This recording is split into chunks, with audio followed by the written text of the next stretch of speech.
afternoon, everybody. Welcome to another episode of Kingdom Conversations. I'm your host, Jason Hendrickson, and we are going to have a great time today. Do me a favor, everybody on Facebook, everybody on YouTube, on all our platforms, share this. I have, I don't even know how to describe this brother. He is, in my opinion, probably one of the most prolific songwriters of our time. To me, he is a living legend. He is responsible for at least 85% of New York's hit gospel joints. At least 85% in the last decade, all jokes aside. And he's Grammy nominated. And I mean, so many accolades are attached to him. And above all of this, guys, he's my friend. He's always been a big brother to me. And I am so honored to have him on the conversation today. Ladies and gentlemen, I want to welcome to the platform, to the stage, my big brother, David Frazier. Frazier. Hey, Pastor, how are you? What's up, man? I wish I had the applause track so we can just start going crazy, man. But thank you so much for being here with us today, man. It is an honor to have you. And what I say behind David's face is the same thing I say behind his back to his face. I really honestly think that you are a tremendous gift to the body of Christ, man. So please just introduce yourself. It could be somebody that's been living under a rock that don't know who you are and don't know what your music is. But please introduce yourself to the audience so they can hear from you real quick. Well, I'm going to do that, but let me show you this, Pastor. I wore this today for you so you can see. This is who I am. Yes, music is my love language. My name is David Frazier. I've been blessed over the last 3 decades now. Wow. To write music. From Brooklyn, New York. Started out as a church organist. Well, actually, I started out in the children's choir at the Bible Way Temple. 261. Well, I'm gonna go back a little bit. Let's go back to 295 Gates Avenue. Lord Jesus. And then we marched from 295 Gates Avenue to Rochester and Lincoln Place, and started singing in children's choir. Then wanted to be a drummer because everybody thought the drummers was cool back in the day. So yes, sir. And we were, and we still are. And at my church, Derek Schofield was the drummer at that time. Ooh. And after him, Bobby Walker and Bishop Jeffrey White playing bass, and Michael Rogers, Alan Cruz. And I was a youngster. I love music, but I didn't really know exactly what I wanted to do, where I wanted to fit, but I did want to play the drums because I thought that was a great instrument. But what happened was, at that time, a lot of churches didn't have drum sets, but they always had pianos and organs. So my mom decided to send me to a young lady named Michelle Copney in Brooklyn, who happened to be teaching at that time Leroy Joseph and Stanley Brown. Wow. And so we all went to the same music teacher, started out there, and started playing the piano and started playing at Bible Way. And I wanted to play upstairs in the services, but I wasn't allowed. So they let me play on Thursday nights for the missionary service downstairs. And, yes, sir. Eventually graduated to the upstairs piano and then to the organ, then minister music at Bible Way, and then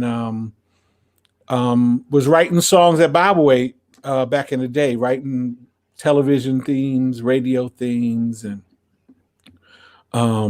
songs for Easter, songs that was played on the broadcast. And I did a project back in the day when I was at Bible Way called New York Apostolic Fellowship Choir. Had a song in there called "Overcoming Power." That's Stacey Burnett. Yes, Lord. And there was another song on there, "Jesus Love New York," that Evangelist Doreen Figueroa sang, and It was a great record to do, and that was back, like I said, that was my first recording. And then, of course, Bishop Hez was a member of the church at that time, and then he had kind of pulled out to kind of start Love Fellowship, because back in the days, if you started a community choir, you couldn't be a member of a church. You had to, they let you go. That's right. That's right. That's right. So Bishop Hez had called me and said, "Hey, Dave, I know you write songs, so why don't you come write for Love Fellowship?" And I remember the Washington album was my first album. I missed the I'll Make It album, but on the Washington album, I did a song called "Your Name Is Hallowed in This Place." That Pastor, you wrote that song? Yes, that Bishop Kurt Brown. Wow, I never knew you wrote that song, man. Yeah, that was my first Love Fellowship placement was "Your Name Is Hallowed in This Place." And it's so funny about that song. Bishop Paul Morton ended up recording it about 7 or 8 years later, re-recording. Wow. So now I don't want to cut you off, Dave, but you talked about overcoming power. Yeah. And I got to tell you, that is one of my all-time favorite songs that you have ever written. And I think I asked you, could I record it over before? But I just didn't have the guts, because I'm like, listen, man, if you're going to touch that. First of all, was that Mike Fisher on the bass? Who played bass on that? Okay. Let me fasten your seatbelts for the. I'm playing a CP80 on the record. Jeff Davis is on drums. Yes, sir. And Joe Wilson is on the bass. That's that. Joe. Whoa. Joe Wilson. It was so funny.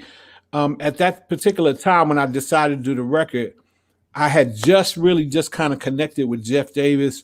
He would come to the temple and hear me play, and then I would go out to Jersey and hang out, and I met Joe, and Joe was transitioning from the bass to keyboards.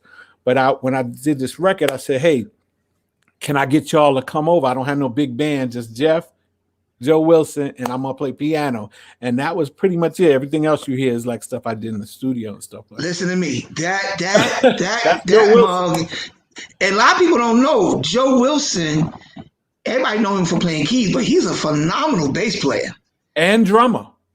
Yeah. Back in the day, he was playing drums for St. Paul too. He was a sponge, a musical sponge, and very gifted and talented young man. So yeah, from the Love Fellowship, that the first "Oh Lord, We Praise You" album, all the way to Sold Out. We did about 28 songs, 29 songs, 11 albums. Just with Love Fellowship. Just with Love Fellowship. Songs like Second Chance, How Much We Can Bear, I'll Fly Away, We Made It, I'll Belong to God. It Shall Come to Pass. We Made It is my all-time favorite Love Fellowship song, and I hate that I did, because I played most of your hits. I played most of your hits with Love Fellowship, but Jeff Les killed that so bad, man. And I mean to this day, that's my favorite Hezekiah Walker song. When that comes on, I lose it. I give you another little historic note is we just mentioned Joe Wilson. Joe Wilson did the horn parts for We Made It. Yeah, that's Joe Wilson wrote that. They used more horns, but Joe wrote it out.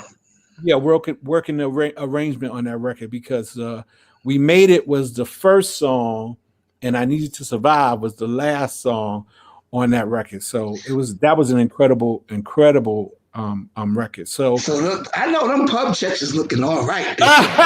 Listen to me. You got, my God, because I know what my pub check look like, and I ain't got nowhere near as much as you.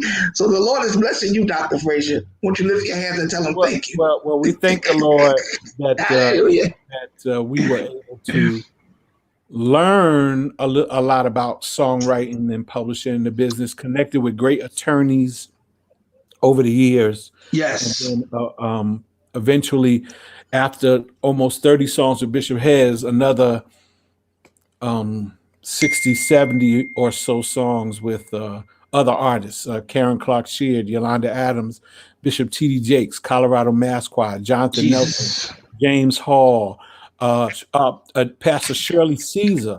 What did you write for James Hall? I never even knew James had other people writing on this. What did you write?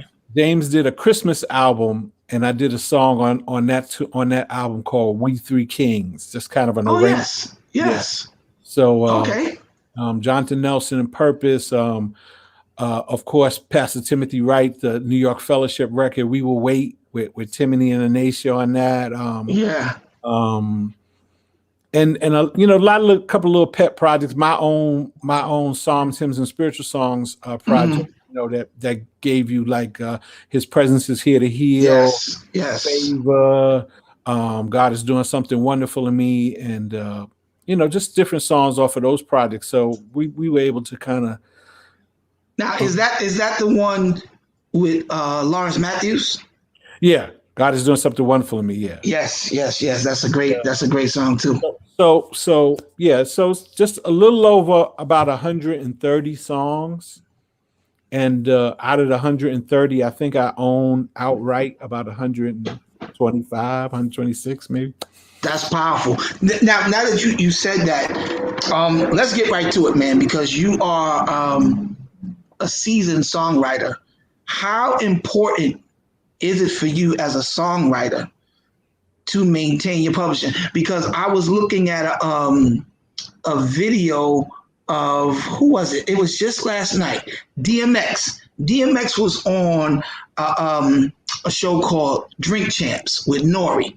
And he was talking about when he was out in, I think, Detroit or Canada. Matter of fact, it was Canada. And he was shooting a video. He was shooting a movie, rather. And he went to a club after being on a set all day. And he ran into Prince in the club. And at this time, it was like 1998, 1999. DMX was one of the hugest rap artists ever on the planet. So, he's in there, and he said Prince did like this to him. Didn't even open his mouth, just pointed him and said, "You, come here." And they ended up talking for about an hour, and Prince told him, if he asked Prince, "Yo, did you ever turn anybody down to do a song with?" And he was like, "Yeah," and approached me to do a song, and I really wanted to do it, but DMX said Prince told him the first question he asked Nas, like, "Yo, do you own your publishing?" And Nas was like, "Nah." And Prince said, "I can't do a song with you then, because I don't ever want them to get paid off of what you should be getting paid." So how important is it for us? What's up, everybody on Facebook? Gene, Andrews, everybody's, I see y'all, what's going on? How important is it for songwriters, producers, creators to go after ownership? Wow. Well, you mentioned Prince. Prince notoriously decided that he wanted to own his masters. Now, it goes back to the premise of, I know everybody saw the movie Ray, and when Ray Charles left his first label to go to the next record company, one of the stipulations in the deal was that he wanted to own his masters. And that just means that record companies, although they're in the business of making records, they're more in the business of exploiting the music of the records that they create. And they make much more money off of exploiting the music. And when I say exploiting, I mean using all of the platforms that's available to them to get revenue, to get licensing monies and stuff like that. So it's important. Now, I want to just say as a caveat, although it is important, sometimes, especially in the gospel music genre, you're going to have to give up some portions of your publishing in some cases, because a lot of the gospel labels, they understand that the sales of gospel music is not very high, not like an R&B record. So they ask for some portions of publishing to support the records that they're making, and so that they can maintain as a record company. But I guess me at this particular point in time,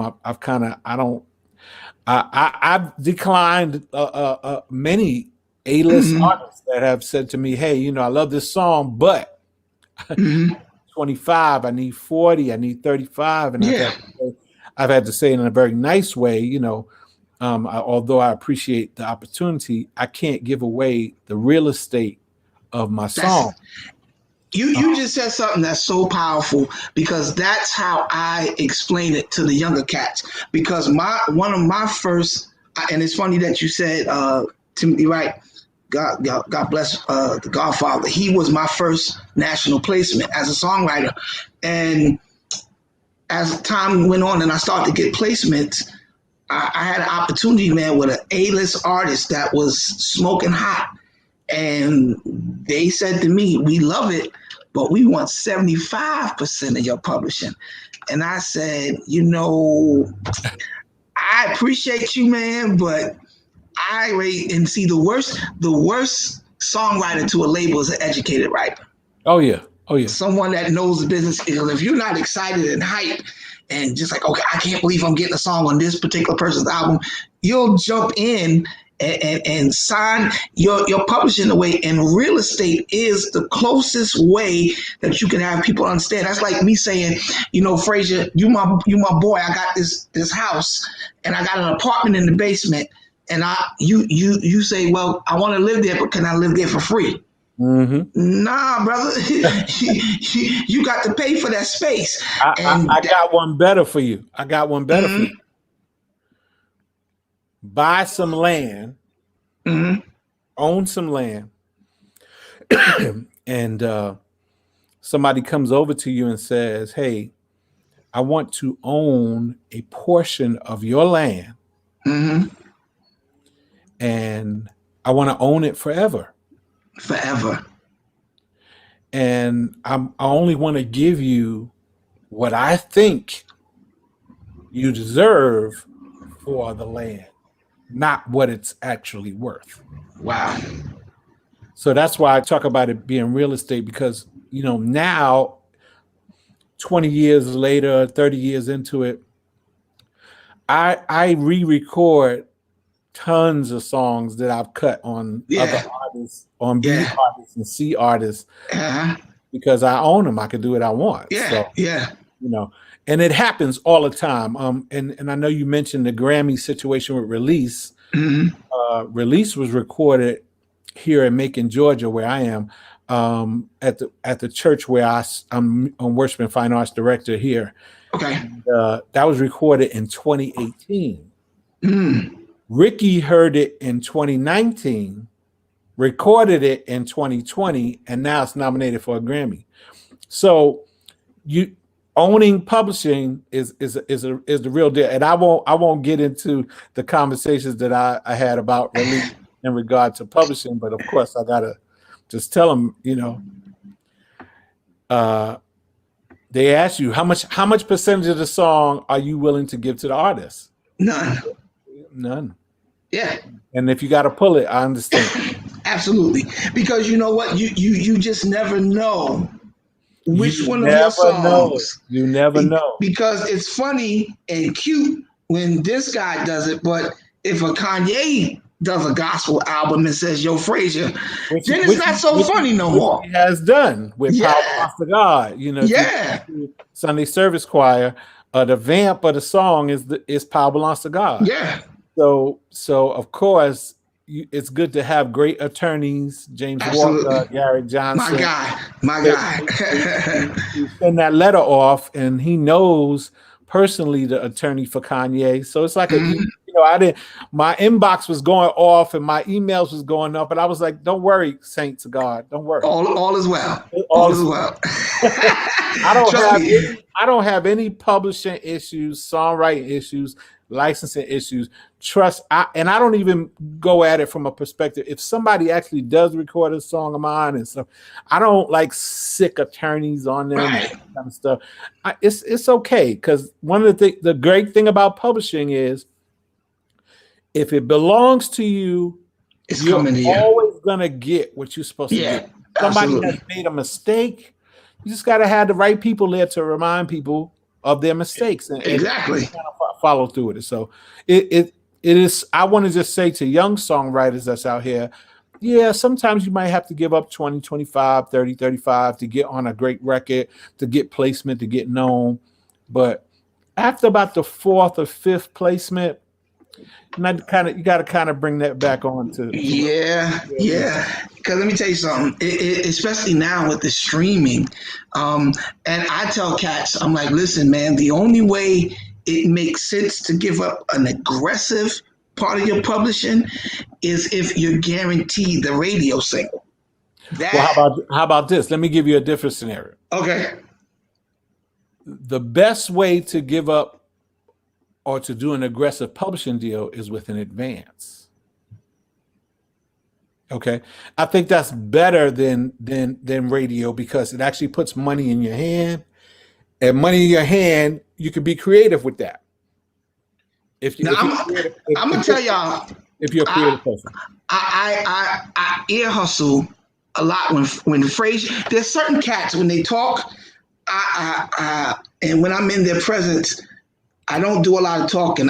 When I'm around Frazier, when I'm around Stanley Brown, cats like that, I do a lot of listening. And I don't remember who it was you were talking to, but independent artists questioned you about doing one of your songs. And they were asking how would the payment happen? And I never forget what you told them.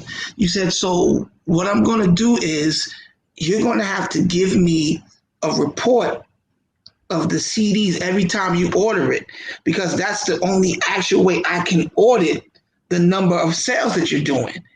And I apply that because I got a lot of placements with independent artists, and that's the only way I'll do a song with you. Well, I learned that from you. What I've done with independents, and if like I said, I think independents, because their sales cap at about anywhere from 3 to 6,000, 3 to 7,000, they pretty much cap off. Right. Just quick math on that from a publishing perspective, it adds up to like maybe $400,000 or $500,000. Yeah.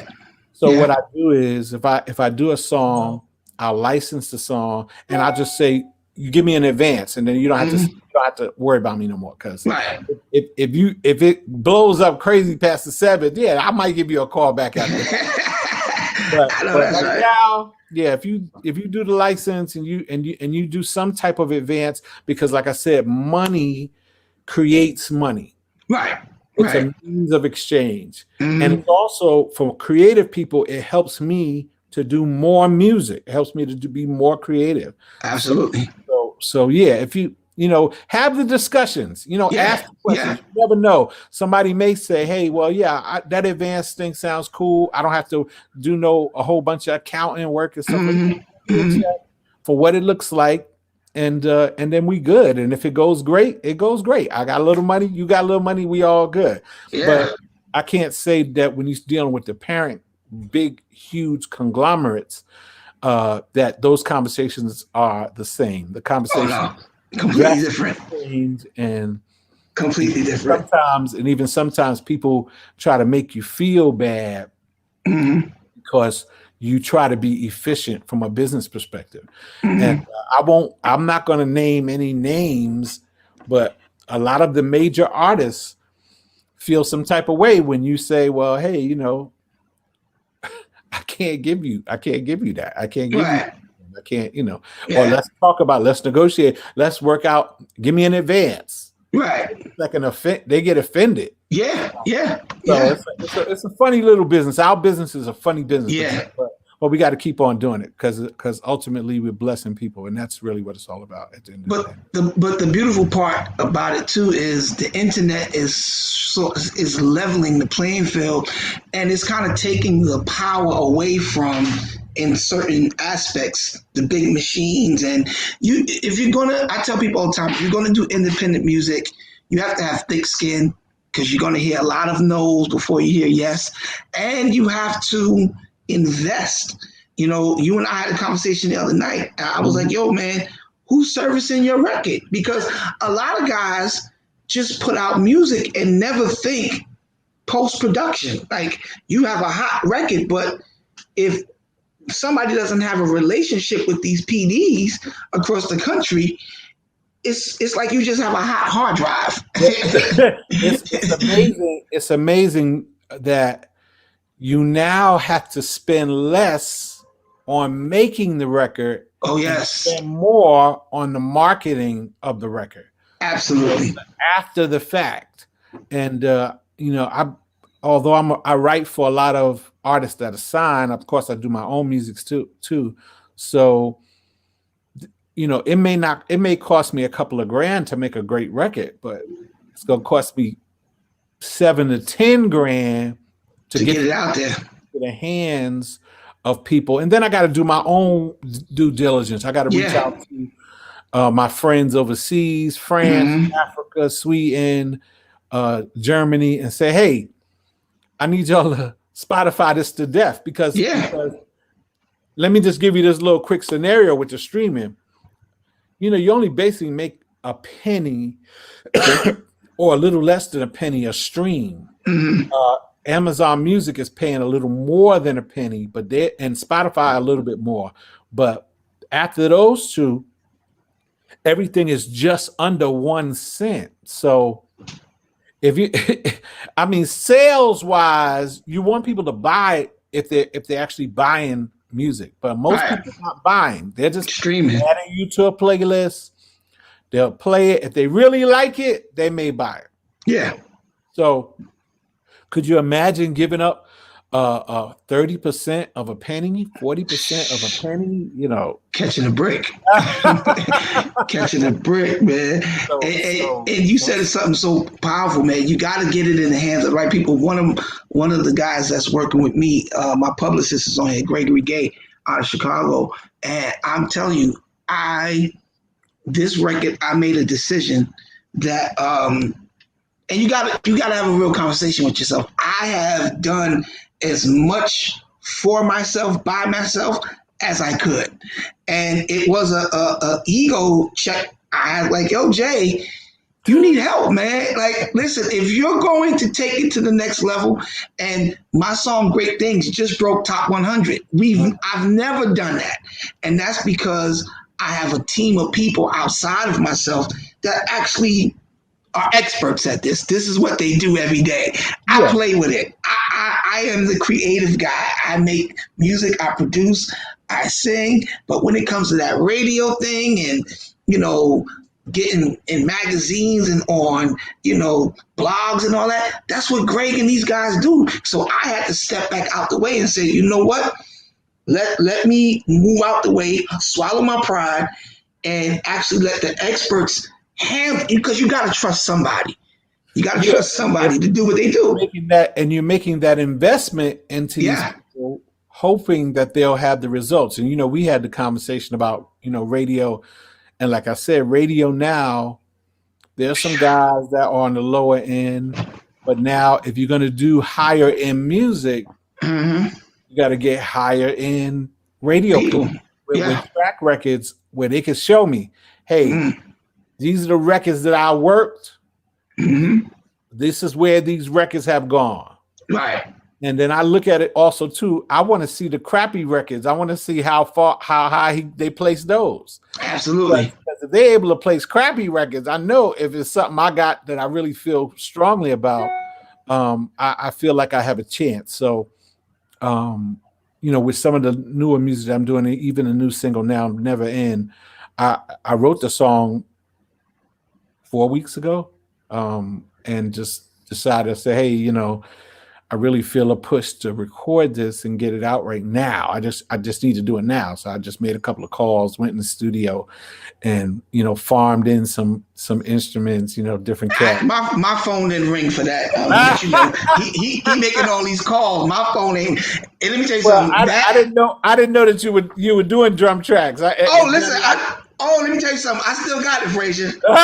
No, I don't doubt. I just didn't know you were actually, that track game. Oh, no.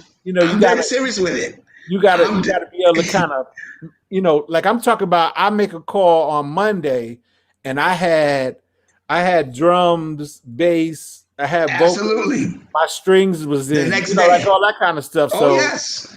Yeah, I don't so, fool around. but you do have it. Ain't no doubt about it. Yeah, man. You showed us at the 30th. You showed us at the 30th. Salute to all these guys that's coming in. My boy Anthony. So are you saying you need a Gregory Gay? If I'm telling you, Gregory Gay is one of the hardest working publicists I've ever met. So if you don't get him, get somebody like him. But you have to have more than yourself, and I'm a great example of what not to continue to do, because I've been doing this from 2003 up until now. I've had a couple of different deals and different things like that. But now I got to tell you, this situation that I'm in now with Michi from remember Michi from back in the day?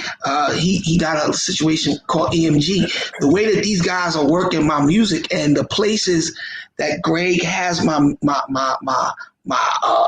EPK and everything, the stuff that he sends us back on a weekly basis. And also, if you're going to be paying these people, pay them on time.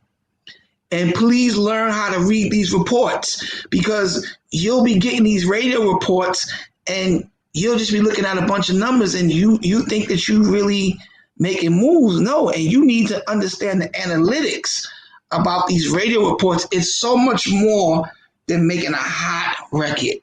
You got to be willing to spend some money, and I learned that from you. My other brother is on here, Dave Caton. He is like, yeah, man. Yeah, I have a certain, and this is another thing to younger artists and producers. You got to have somebody that you can send your stuff to that's going to give you an honest perspective, that is going to tell you the truth, because the most dangerous thing you could be is a producer or songwriter with a bunch of yes men in your corner. Well, that's part of that, having a team. Yeah. When you talked about who's working with you on your music and stuff like that, what LeBron James wins a championship without 4 other players? What Tom Brady wins a Super Bowl without the other 9 or 10 guys? Yeah. So if those guys are winning with a team, and they the hosts, you got to have a team like Bishop Jake talks about one time in one of his leadership conferences. He preached about every Moses needs a staff. So he said, when Moses got in trouble, God told him, "Look what's in your hand." Yes, sir. Yes, sir. And so, yeah, having a staff of people, and I'm a very transparent kind of a writer, a producer, artist, whatever you want to call. I sent David Caton Never In before it came out, and just say, hey, every song I do, I said, hey, but you gotta have that. And, yes. and I sent it to Dono, and I sent it to Percy Beatty, and I sent it to other cats that I respect. Hey, just put your ears on this and let me know ears on it. Yes. what you think about this, and I'm not super sensitive where, somebody say, well, hey, I like this, but I don't like this, or whatever. And people do it to me too. They send me their music all the time. Listen, so I'm gonna start doing it. I didn't know you did that. I didn't know you was into that. Because let me tell you something. Me and Dave Caton been trading. He been sending me Vincent Bohannon stuff, and I've been sending him my stuff. So we've been trading. We've been doing that for about 20 years now. Because that's my son in the Lord. David Caton's my son in the gospel, so I got to make sure he ain't out here embarrassing us. Gotta make sure. I understand. Yes, sir. So but you got to have that, and I'll tell you this: I've sent songs that I put out on my own or with other artists to Bishop Hez, just to get some feedback. And he would say, "Oh, Dave, this is good." I don't know, it's a little long. Okay. He'll give me something, and that's all of that's helpful. It may not be what you want to hear, but you need to have that kind of broad perspective. Yeah, because I'm gonna tell you the truth. I just sent Dave a song about a week ago, and he hit me back. He was like, "Absolutely not." and I was like, "Excuse me?" Not absolutely not. He was like, "That nah." He was like, get it over to me, bro. Get it over to me. Let me touch it." But you need stuff like that because you don't want to be so emotionally attached to what you've created that you are no longer open to positive reinforcements. Because you got some guys that are just jerks, and they know your stuff is good, but they feel some sort of way because they see you coming and trying to stop the freight train from coming. But now I have access to like yourself, Stanley, even Donald. Donald has listened to some stuff from me. But Dave is my go-to guy. I always send him everything. And he walks me through it, and he told me the other day I have to start giving him consultant credits on I gotta find him a consultant budget because he wants a taste. Let me tell you a little story about growing up at Bible Way Temple with Apostle Huey L. Rogers. As a young songwriter, I would teach songs to the choir and not necessarily let him hear them first, just kind of get up and do them. And sometimes he'd be like, "All right." And he'd get up and clap. And then sometimes he had a little microphone by that chair over there, and he would say, "All right." That means right. and growing up in that kind of atmosphere where you had people that were critiquing you on the spot. Yeah. Telling you this is working, this ain't working, and you had to suck it up and move and go on and do. Bishop Jeffrey White. He was tough, man. He was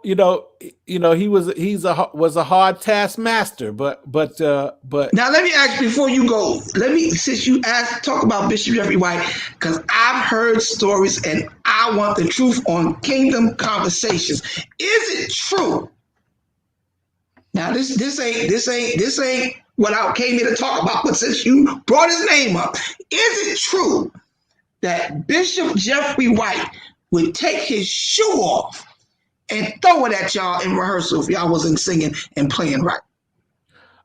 Yep. And he would use some very harsh language and words, and he would be, very frank about what he thought if you weren't doing exactly what he wanted you to do. And I'm gonna start taking my shoe off. I'm gonna start. Me and Stanley. Mm-hmm. I'm trying to think. It was a couple of other young keyboard players back then, but me and Stanley got it. I got it worse than Stanley. I'll just put it out there. I don't know if Brown is on this thing, but he got to confess. He knows I got it bad. I was told that I was told some. I ain't gonna even repeat what he said, but I'm over 50 now, but I'm just saying. He says some things that I probably should have became a mailman after or sanitation worker or something like that. Man, that's crazy. But look at what it did. Look at what it did for you guys. You, Bishop Walker, Stanley, everybody that came out of Bishop White's camp. You guys are all phenomenal in your own right now. So I guess it's kind of like when George Bush was making that speech. And the guy took the shoe and threw it. But listen, it was good for me that I was afflicted, that I might learn statutes. Come on. I'm not ashamed of how I was brought up, and it gave me a tough skin, and it helped my ears. It helped me to be a listener. And, now, do you have perfect pitch or relative pitch? I think I'm relative. Okay. I guess that's not something I really aspire to do, but I could pretty much kind of figure out from a musician, from a playing perspective, a lot of things without. You know how they do when they be trying to find you. Trying to find that key. So, I got one more question for you from a music perspective. Then I want to go somewhere else. Um, what do you think about transposing? Well, um, I when I lived in New York, I knew a great keyboard player. And I don't know why I can't think of his name right now, but he used to play in Long Island. But he was a guy that, he always traveled with his stuff. Like he never like Mm, came in and played the organ or played the piano. He always had like his keyboard. He had a couple of amps. He had his stand with everything, and basically he was an F sharp player. Now he would kill it F you sharp, kill it, F sharp. but everything else was transposed. So I came up in a different dynamic, Hmm. and I was taught different fundamentals, and then stuff I had to practice to develop the other keys. And when you're in church, large church with a heavy, strong music ministry, we didn't have like synths that could transpose. You only had that acoustic piano on one side, you had that organ on the other side, Hmm. and Hmm. it was fly or die. Yeah. And, Yes, sir. going downtown as in 30 years ago and listening to Butch kill you in B and A and E and D. D, You yo. had, and then Chris Bell, he got it honest, and he started doing B, D, and E. Yeah. You had to just go home and practice, and you had Yes, to, you sir. had to get it together so that you'd be able to survive in a spontaneous environment Hmm. where Hmm. a preacher may get up and preach in a key that you're not familiar with. So, you know, the better musicians, we had to practice, and I don't take anything away from transposers, but I just didn't come up in that age where I had the luxury to do that. I had to get on that B3 and make it happen. And hopefully maybe somebody was singing a key that I was proficient in. You got booted I off. faked it. I Or faked you got booted off. I got booted off, I faked it, or I learned. Yeah. Yeah. Or I Yeah. learned. So Yeah. now, I don't really have a problem in pretty much any key. If you hear me play, and I'm old now, I'm like semi-retired, but they always asking me to play something like, somebody get up and sing a song that, well, we don't know that. I said, well, why you don't know that? I'm why? Why you we paid you. Why you don't know that? So Right. I gotta sit down and Right. play. So it's funny. So I haven't had the The, luxury, the, but the, the I'm not man, against it. If you're proficient and you got your own key and you're good to go, why not? because a lot of churches don't, sing a lot of the old stuff anymore. So, but I still don't think that's an excuse not to know it. I think that if you're going to be positioned where you're valuable at the next level, you have to play, and not only play, but have information at the next level so that you can be flexible in different atmospheres. Because as a preacher, one of my greatest examples of how not to get locked in is Bishop Figueroa. I've seen Bishop Eric Renal Figueroa in an apostolic church, Baptist church, an Episcopalian. It doesn't matter what room you put that guy in. I don't know what it is. He just taps into something, and he's able to detect the need for that room. And I think that as a musician, we ought to be the same way as preachers, as songwriters. We ought to be versatile like that so we can, never be boxed in. You know what I mean? Yeah, that's the challenge even with songwriting, um, um, maintaining relevancy Mm. is a challenge. Because people are always in my inbox, hey, I wrote this song, listen to the song, it's 7 words, they repeat it 11 times, 7-Eleven song, or it's a song that tells this endless story. It doesn't play by the rules. It's not musical. So I always have to kind of go back to how I came up, how I really spent a lot of time just listening and studying great writers. Mm-hmm. Andre, Edwin Walter Hawkins, Marvin Winans, Percy Beatty, Daddy Darius Brooks. Brooks, Yeah. uh, Timothy Wright, Michael Rogers, Benny Cummings, Yes. Yes. J.C. White, Carl Williams, Yeah. um, um, Michael Brooks, Yeah. uh, Yeah. uh, even Fred, although he co-writes a lot of the great stuff that he's done, it's still some great stuff in the co-write that's still Yeah. dope. Donald Lawrence, Jonathan Nelson, Jason Yes. Nelson. Yeah. Not just listening from an enjoyment standpoint, but listening from a learning, because music is Yeah. learning for me. So when I listen to a record, I'm learning something. I'm not just listening pleasure. I'm learning the mechanics so that I can build my files on my side. So when I'm creating, I got something to pull from. I'm going to shift here, Dave, and because I'm going to do this in 5 minutes. Then the last couple of minutes, I'm going to open up the floor because there's so many people on it if they have any questions for you. But at the beginning of the program, you talked about where you started, and you gave us a rich history of something called process because you didn't arrive on the scene winning Grammy Awards and writing for and having over 150 songs placed. That came through time. And there's different seasons of preparation that you had to go through. So on Kingdom Conversation, I like to play wordplay.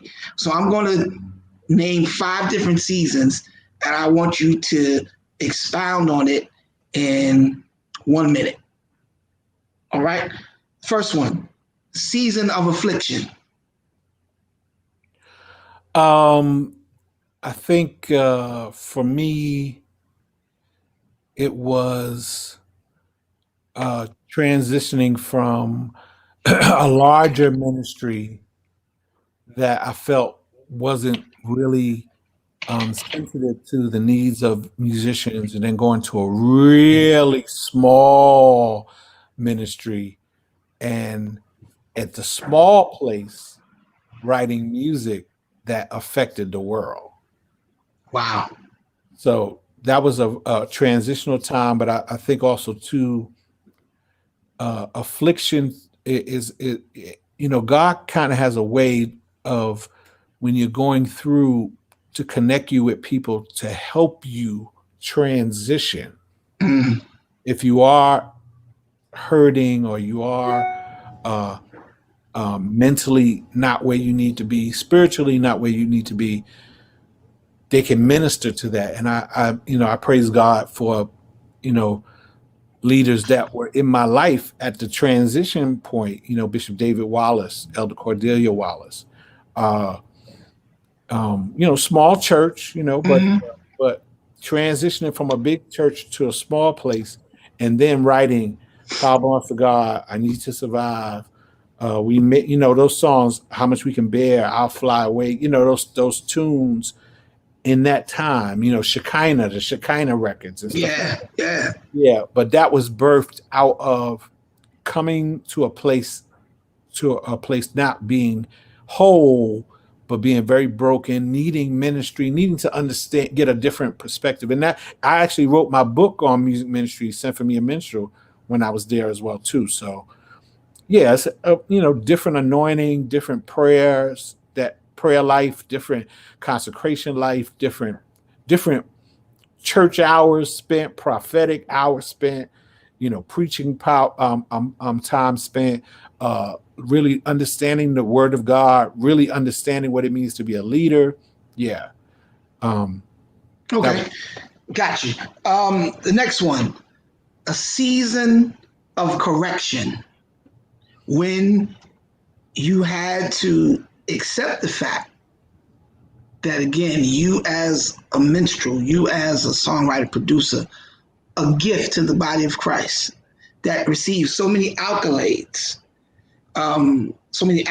from outside, and sometimes when we become, especially in our circle, when we become church famous, it's probably one of the worst things that could ever happen to you as a man, when you are church famous, but your private life and the level of integrity is in the trash. How did you deal with the season, as my mother would say, the season of chastening?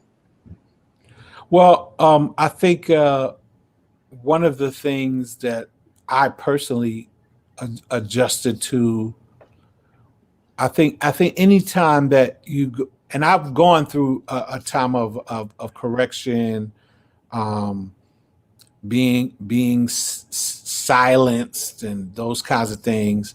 Um, I think first of all is you need to accept responsibility for whatever happened. That's the beginning of the process. Mm-hmm. I think one of the things that we major in is the correction part, but we minor in the restoration part. That's good. And actually, it's funny. I wrote a song that's going to be on the next. My next project is called Grace Songs, which the latest single, the Never End, will be a part of that as well. But I wrote a song called "I'm Sorry." I don't even know how the body of Christ is going to handle it, but basically, what it says is that we fall out and we destroy each other when we simply could have said, I'm sorry. Wow. And I'll give you this. It is there's a line in the song that says, I know that we did not agree, and common ground was hard to see, but let's not throw it all away."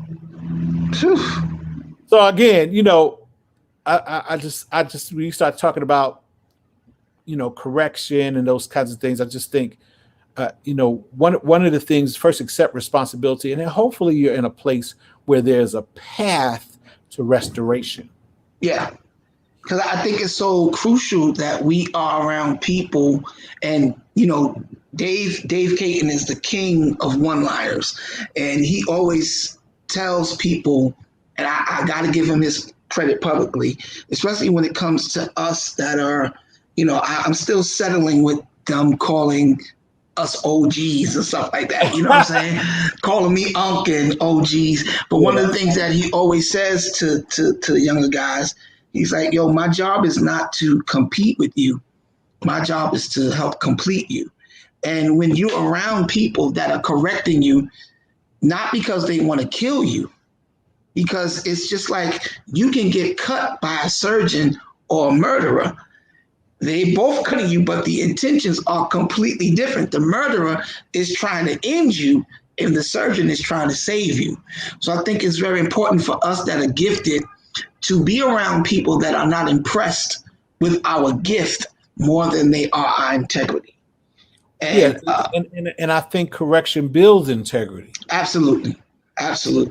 And the Bible says, if you're not willing to take correction, you're a bastard. That's what it says.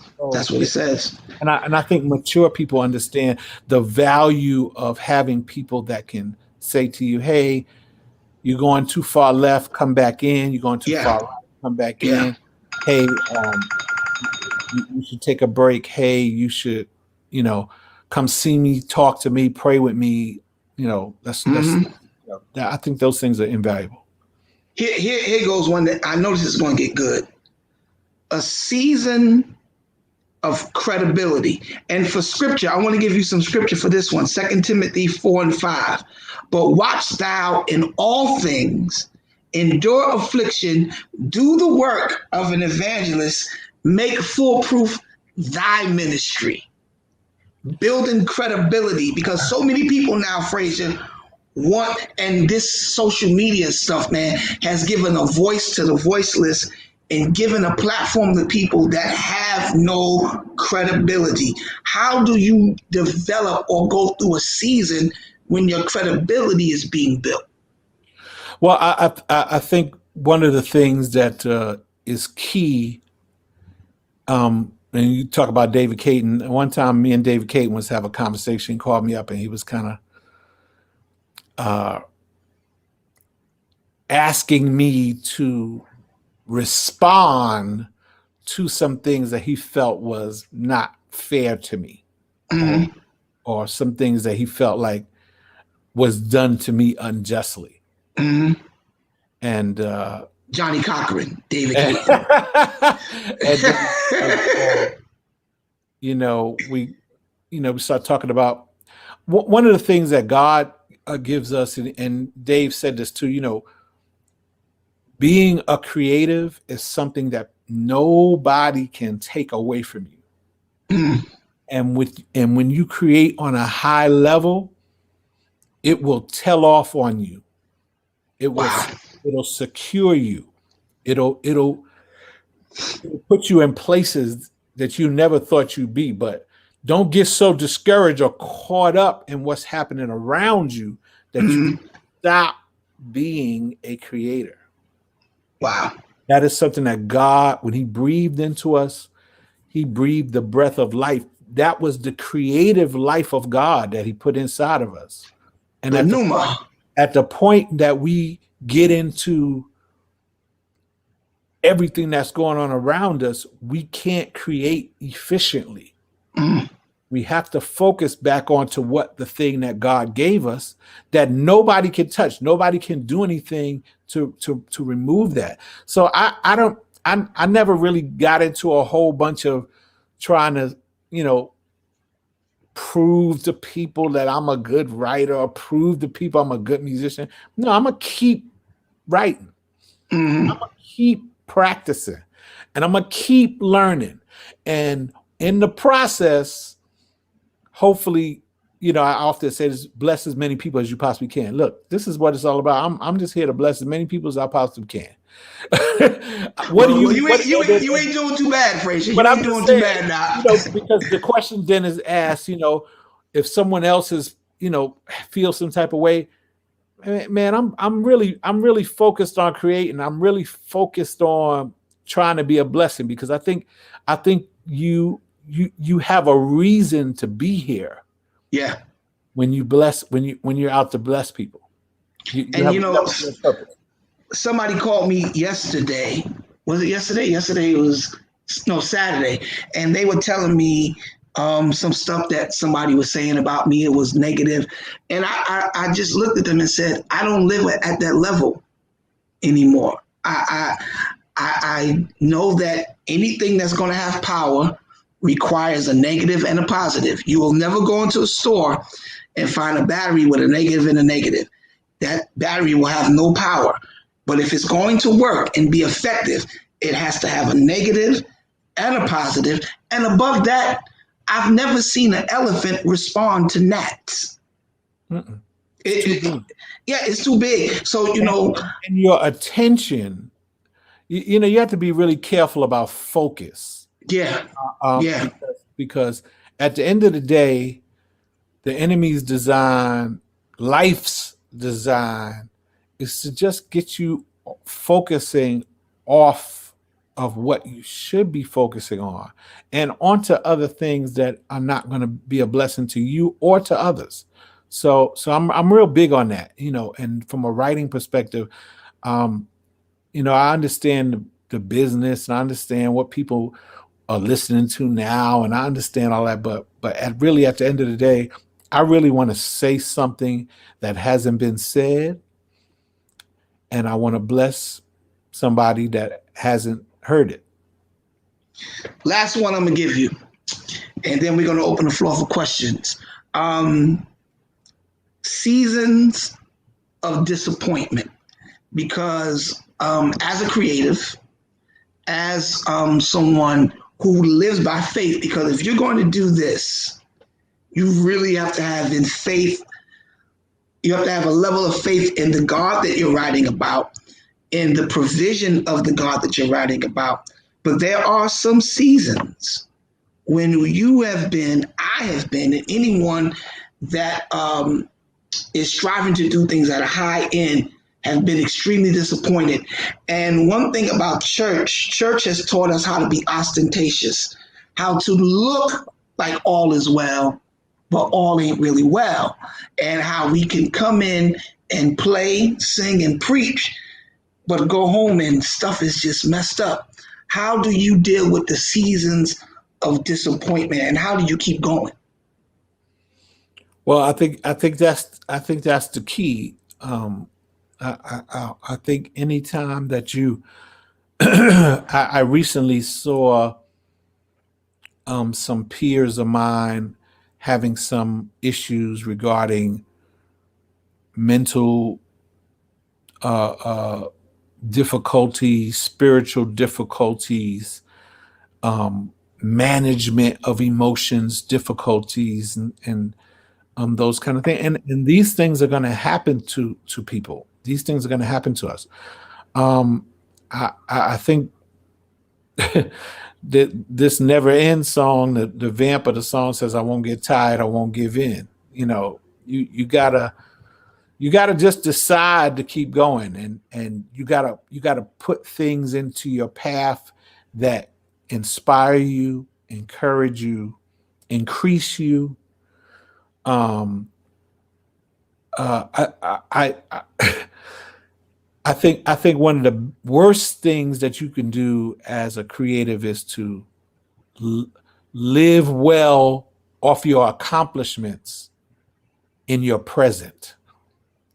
You always kind of talk about, oh yeah, what I did. Oh, Yeah, that was yeah, great 5 years ago. Oh, that was great. yeah. Oh yeah. There is a now, and then there's a tomorrow. Hmm. And like I said, it gets into that focus thing. It gets into having people around you that's consistently inspire you, consistently making you want to learn, want to do better. Um, Staying emotionally healthy, I think there's a spiritual element to that. There's a connection element to that. Um, Being able to have some real conversations with real people that really, really care about you, that can hear when something's wrong, point you in the directions that you need to be pointed into, um, not just creatively, but just mentally, spiritually, naturally. Uh, there's some there's some people that have been there, and you're going there, and you need to sit down and have some conversations and have some discussions so that you can keep on in Yeah, spite of. yeah. Because Because I I really really believe believe that that I don't know what happened with that. I really believe that when we have an understanding of our assignment, we really understand that people come into our lives. And when you talk about sowing seeds is not always financial. Sometimes sowing seeds is me just sharing my experiences with you, to try to prevent you from going the same route that I went down, it's you time. know. Yeah, Time is just as great as a seed as money, yeah, because your time is valuable. absolutely. So um yeah, I want to say, do I have days where I just be like, I ain't going nowhere today? I'm staying in the bed. I'm over colored people. I'm over clear people. I'm Hmm. just gonna stay. I'm not gonna answer my phone. I'm not going. Hey, everybody has those temporary moments, but I just think you have to really find things that feed your mind, feed your spirit, and you got to have good connection. You got to have good friends. Hmm. You need to have, Accountability yeah, partners. yeah, you need to have Yeah. superiors, equals, and inferiors around you, so that you have people you can pour into. You have people that you can hang with, and then you have people that pour into you. Say that one more time, Frazier. That's good. Uh, and this is something I learned again, small church. There are three levels of relationships: there's superiors, equals, and inferiors. Mm. Inferiors are the people that you pour into, that you are blessed to, that don't have what you have, or haven't reached success that you've reached. Mm. Being able to pour into people is mental health, it's spiritual health. Wow. You have equals, you have peers. These are people that they have success, you have success. They got a Rolex, you got a Breitling. They got a BMW, you got a Benz. Y'all like Right. the same food, y'all like the same clothes. You can bounce things off of each other. There's a mutual respect.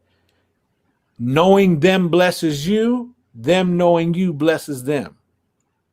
That's the equals relationship. Then you got to have the superior relationship. Superiors are people that are above you, beyond you, have more than you, are not impressed with you.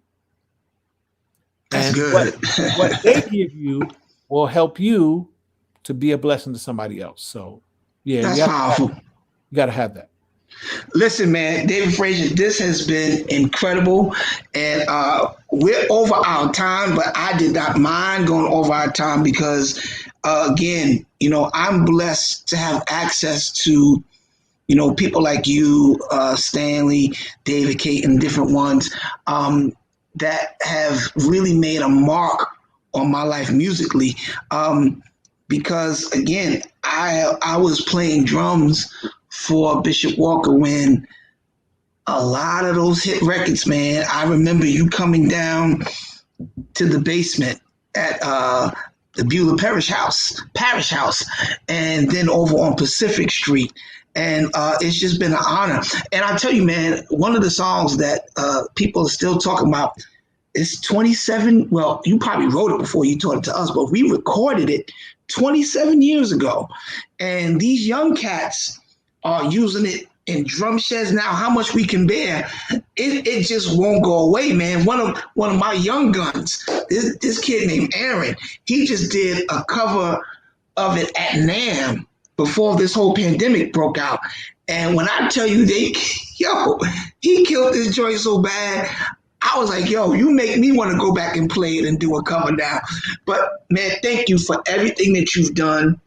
And I think it's so important that those of us that are coming behind you, such as myself, different guys that have been blessed to get on a national level as a songwriter, I think it's important that I have this connection with you, because for you to have 160 songs out that have been placed, that you've recorded with C-list, B-list, A-list artists, that information, that wisdom you have is priceless. And I think that's why I owe it to you to publicly honor you. I owe it to you publicly to say thank you, because I'm standing on your shoulders, man. And you have been a constant example of how to handle the business of being a gospel songwriter. I've watched you, man. I've watched you over the years, and I've watched you get nominated. And one thing about it, you don't ever change. You are still Frazier. You know what I'm saying? When I reached out to you, like, some people I reached out to do the show, man, it's like, hey, you have to call my secretary. I'm like, yo, we was just at the diner last year. What you talking about? And, some people can get so, crazy, but thank you for being humble, man. And thank you for being just a great example to us, man. And I want to open the floor, Frazier. If you can give me 5 more minutes to anybody that may have any questions, any songwriters that may have questions, because a lot of people don't have access to pick up the phone to call a David Frazier, but you got him here now. So if there's any questions you want to ask, take advantage, because he's doing this and you ain't paying for it. So get your questions in now while you got them. All right. Avery Moses says, how do you deal with writer's block? I don't think David Frazier has writer's block, but I'm going to let him go answer that anyway. Y'all should let me answer that. But go ahead, Frazier. Well, I think writer's block is the absence of catalog. And what I'm saying is that when you have a flow, write as much as you can, so that when you don't have a flow, you can go back to your catalog or go back to your files and say, well, I wrote this song, hey, blah, blah, blah. And then the more you share, the more, a closed fist can nothing come in and go out. But if you're always putting music out, you're always being creative, you're always working, you don't really have a writer's block. It's like if Pastor, if you said to me, hey, Dave, I'm getting ready to do a project, I need 5 songs. I got maybe like 80 in my phone right now in voice memos that I just haven't finished. I don't believe you. Send me 5 right now and let me see. Let me see. Yeah, I'm gonna open my phone because some people don't believe. Some people don't believe me. So let me just go here. The voice memos. I'm gonna turn my phone around, and Jesus. I'm gonna start scrolling. Jesus.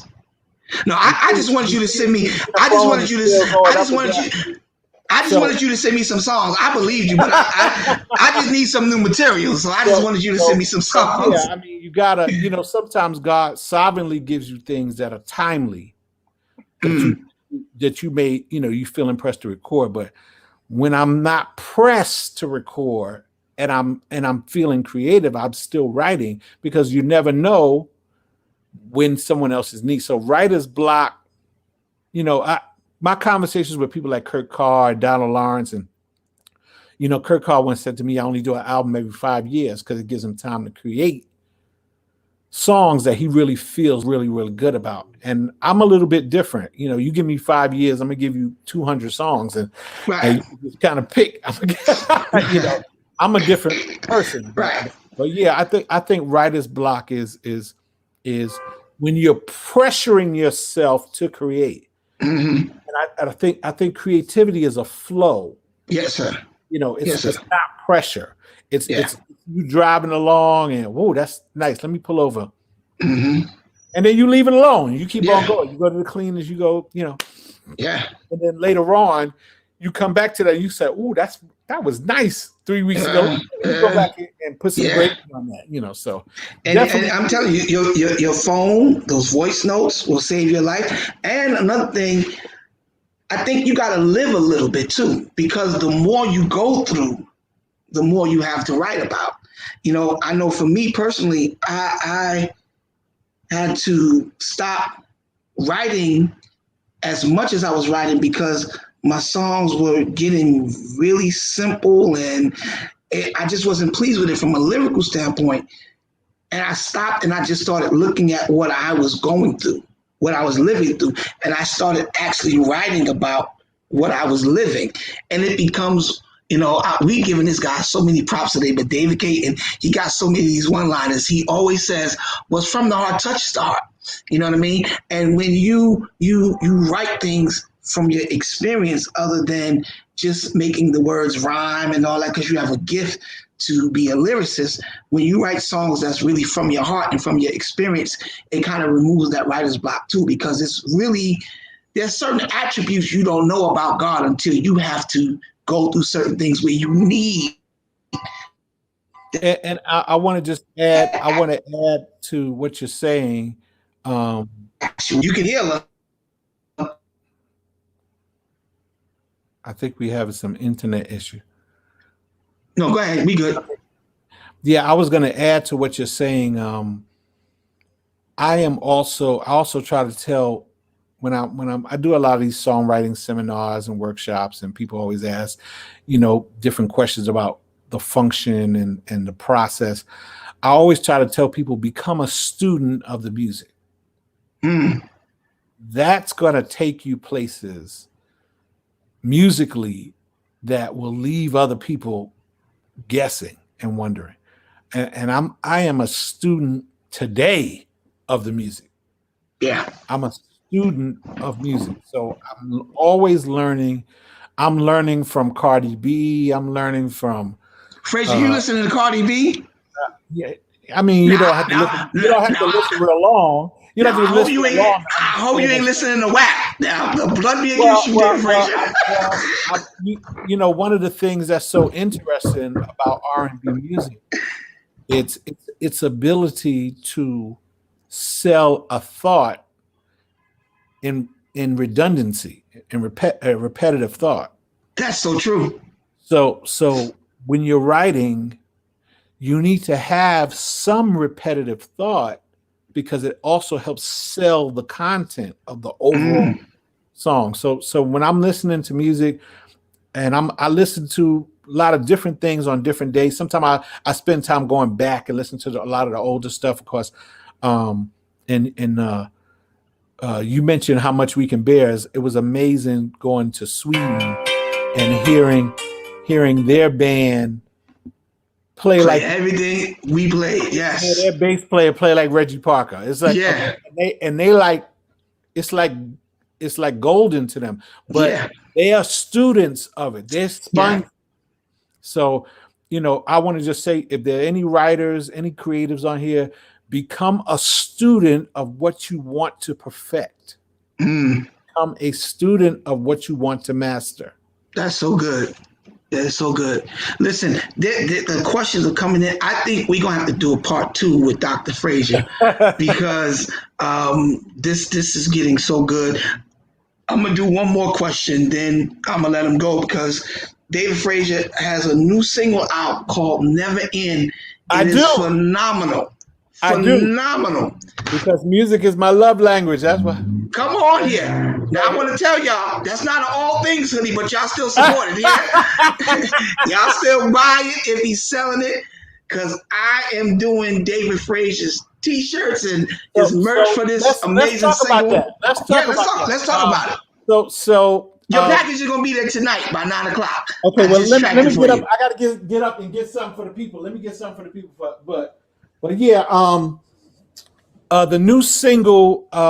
I haven't done a full blast David Frazier album since 2012 with the God Is Doing Something Wonderful in Me record. It's called Destiny. So most of the songs on that record was speaking of destiny. But this next record is called Grace Songs, Psalms, Hymns, and Spiritual Songs, Volume 5. Grace Songs, 5 is the number of grace. And the first single is Never End. Like I said, I wrote the song about 3.5 weeks ago, maybe. And I came to church and I reached out to my music director, who also co-produced the track, and I said, "Hey man, I gotta record this song tomorrow." But he said, "What you mean tomorrow?" I said, "Yeah, I gotta record this song tomorrow." He said, "Well, what do you mean? Like I have you, I'm gonna play it for you. Go home tonight, work through the movements. This is how I go. Call me the next day, sent me a reference. I said, hey, change this bar, change this chord, go with that. Send me that." When he sent me the rough, I sent it out to the musicians. They sent me back tracks. 2 days later, I had 9 vocalists in tracking. Another day after that, I did mine. Another day after that, I got the strings back from Roy Cotton in Dallas, and now you got Never End. So yes, sir. I feel real good about that. But I left the camera for a second because I wanted to show everybody this is what they giving out this year for the Grammy Award. Yes, sir. This is I've never seen anything like this, Pastor. But you get a little Tiffany's box. Get this nice, beautiful Tiffany's box in the mail, and this is a bronze medallion that says Grammy 63rd Grammy nominee and 63rd Grammy Awards on it this year because of the virtual award. But this is incredible. Wow.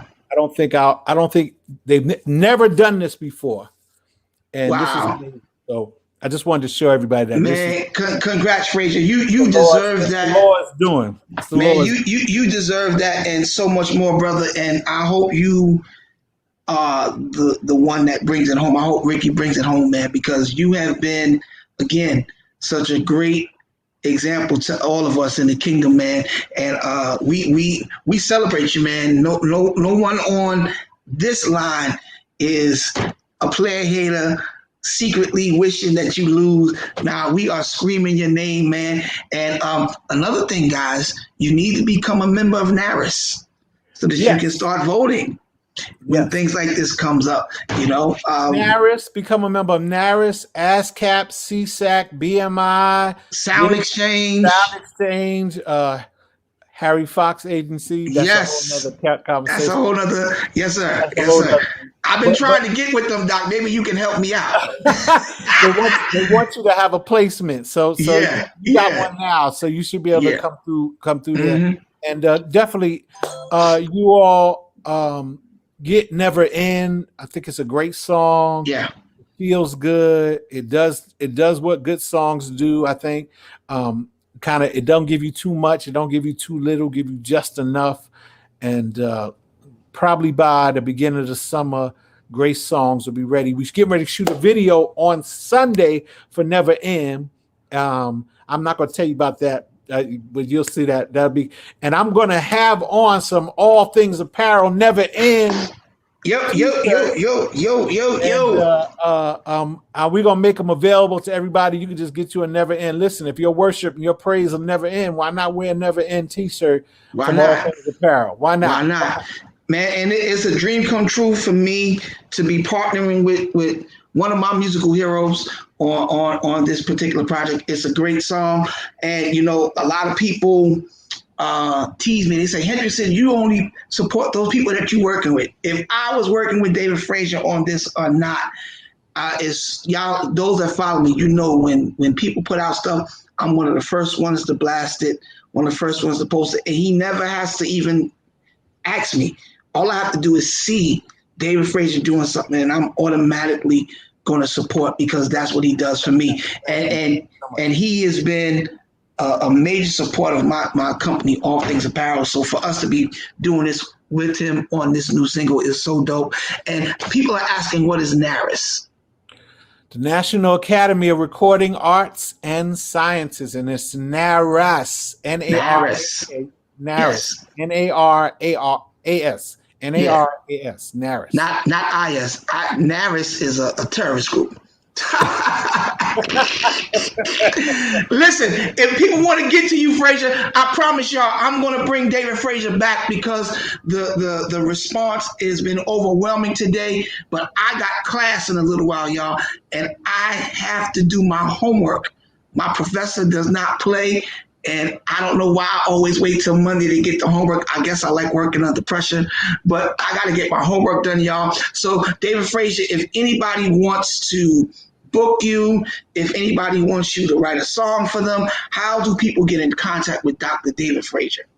I'm very easy to find. I'm on Facebook at David Frazier, and then David Frazier the second, or David Frazier 2 capital I's, and David Frazier Music on Facebook. You can go on that page and see what's going on, what I'm doing. And then I also have a website, davidfrazier.net.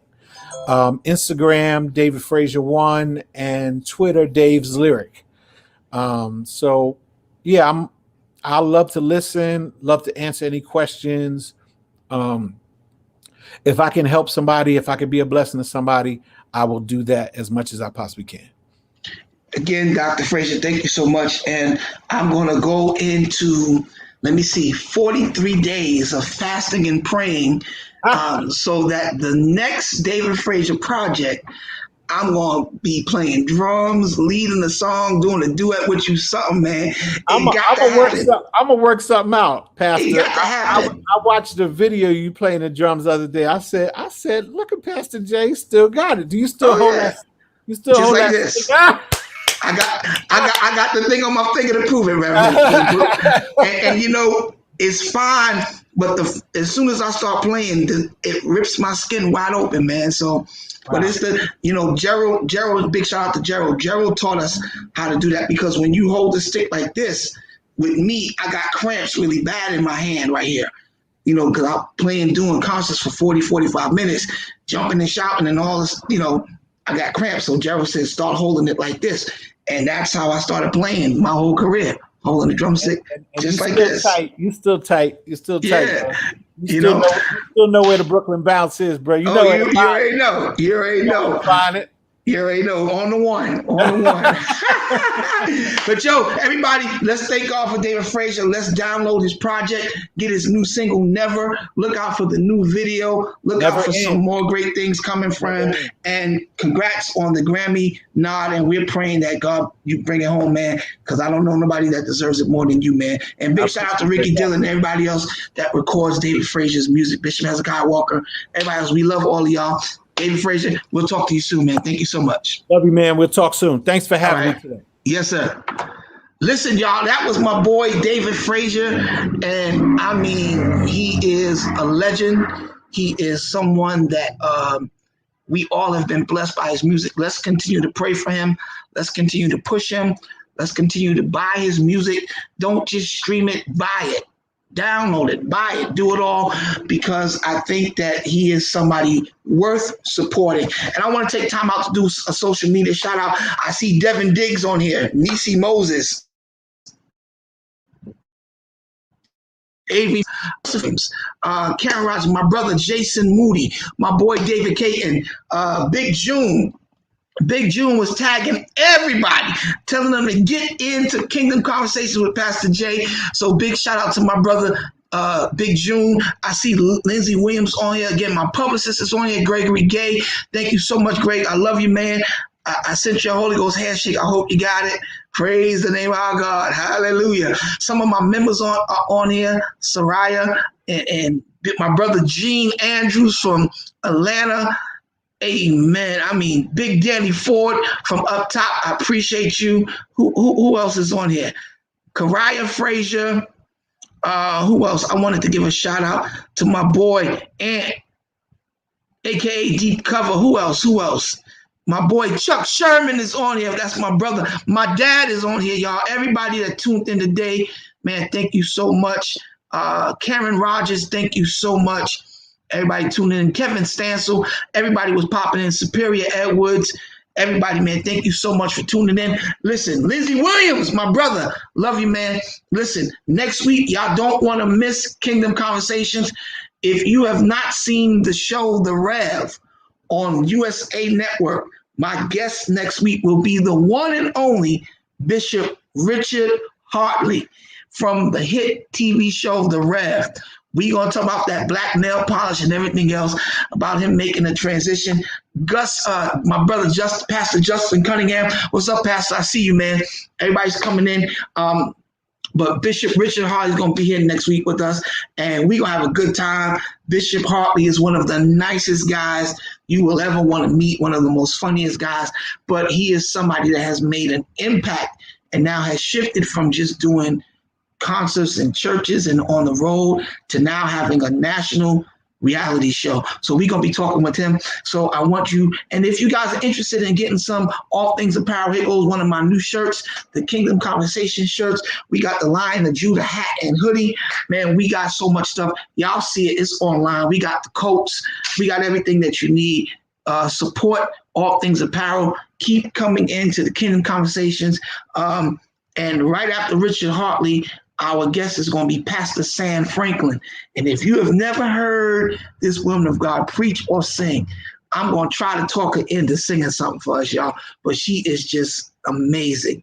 And she's doing a phenomenal job with her ministry. Pastor Freeland, I see you. So thank you again to everybody that tuned in today. And we are out of here. I'll talk to y'all soon.